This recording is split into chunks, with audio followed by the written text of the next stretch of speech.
నేను ధనానికి అర్హుడను. ధనం నన్ను నేరుగా సులభంగా చేరుకుంటుంది. ప్రతిరోజు నా జీవితంలో కొత్త ఆదాయ మార్గాలు తెరుచుకుంటున్నాయి. నా ఆలోచనలు సంపదను సృష్టించే శక్తివంతమైన సాధనాలు. నేను ధనాన్ని ప్రేమతో ఆకర్షిస్తున్నాను. ధనం ఒక శక్తి, అది నన్ను ఆశీర్వదించడానికి వస్తుంది. నేను ఖర్చు చేసిన ప్రతి రూపాయికి 10 రెట్లు తిరిగి వస్తుంది.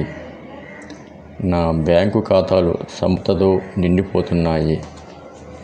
నేను సంపన్న మనస్తత్వంతో జీవిస్తున్నాను. ఈ ప్రపంచం నన్ను సంపన్నుడిగా చూడడానికి సిద్ధంగా ఉంది. నేను సిద్ధంగా ఉన్నాను. Thank you universe, thank you money.